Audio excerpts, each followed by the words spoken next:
গুলি করে লোক বলছে উদ্বাস্তু হয়নি, ত্রিপুরা থেকে নাকি কেউ যায়নি, উনি এসে দেখে যান এইসব বলছেন। উনি 10,000 টিচারের চাকরি খেয়েছেন।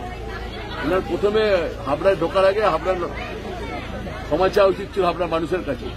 ত্রিপুরা মডেল, ত্রিপুরা হলো মাফিয়া রাজ, ত্রিপুরা হলো তোলাবাজি রাজ্য, আর ত্রিপুরায় অধিকাংশ মানুষ খেতে পায় না, একবেলা খায় একবেলা খায় না। ত্রিপুরায় শেষ করে দিয়েছে। বলছেন সবাই আছেন ওখানে, যেমন ছিলেন তেমন আছেন, আপনার মতন আছেন। আপনি দিল্লি যাচ্ছেন, খাচ্ছেন যাচ্ছেন, আর নিজের প্রপার্টি বাড়াচ্ছেন। আর একটা ভাইটাল কথা বলেছেন, যেমন দেখা গেছিল ত্রিপুরাতে যে ক্ষমতা পাল্টে যাওয়ার আগে ঠিক যেরকম চিত্র ছিল সেই রকম নাকি বাংলার উনি দেখেছেন, তো উনি তো দেখেছেন। আজকে অভিষেক ব্যানার্জি ভাই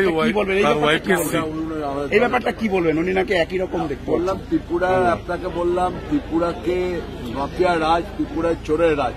ত্রিপুরার বিজেপির সমস্ত লিডার তাদের সব দিল্লিতে ব্যাংক ব্যালেন্স করেছে, আর তারা কলকাতায় বিভিন্ন সল্টলেকে বা নিউ টাউনে জায়গা কিনে বাড়ি করেছে। ত্রিপুরার যারা বিজেপির নেতা তারা হল চোরের মডেল। ভারতবর্ষে যে চোরের মডেল হয়, এই চোরের মডেল। এরা যেন বেশি কথা না বলে। ত্রিপুরা মানুষ খেতে পায় না হাফ বেলা, এখানে মানুষ ফ্রিতে রেশন পায়। এরা এখানে যেন মডেল না করতে আসে। বললাম না 50 পাবে না, মাটিতে পা দিয়েছে 50টা সিট পাবে না। গাইঘাটা তৃণমূলের মিছিল চলাকালীন বললাম, আমরা প্রথমেই বলেছিলাম, আমাদের দলের দলের মহাসচিব পার্থ চট্টোপাধ্যায় বলেছিলেন যে বিএসএফ এর ভূমিকা একটা আলাদা রকম তৈরি হচ্ছে। বিএসএফ কাল মমতা ব্যানার্জির ছবি ছেড়ে ফেলে দিয়েছে, তৃণমূলের পতাকা ফেলে দিয়েছে, 20 জন ছেলেকে আক্রান্ত করেছে। আমরা এফআইআর করেছি। আমরা বলেছি যে সমস্ত বিএসএফ এর কর্মী এর মধ্যে যুক্ত, জিএসএফ কমান্ডার যুক্ত, তাদের গ্রেপ্তার করতে হবে। পরিষ্কার আমরা এফআইআর করেছি, পরিষ্কার এই নিয়ে আমরা আন্দোলনে নামবো।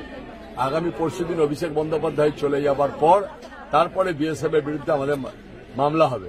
আমরা মামলা করছি, কলকাতা হাইকোর্টে মামলা করছি। এর হেস্তনেস্ত করে আমরা ছাড়ব। বিএসএফ কে ব্যবহার করা ভারতবর্ষের ইতিহাসে কেউ কোনোদিন ব্যবহার করেনি। নরেন্দ্র মোদী আর অমিত শাহ ভারতবর্ষটাকে শেষ করছে। আপনাদের আশঙ্কাটাই তাহলে সত্যি হয়ে গেল। একদম ব্যবহার করছি।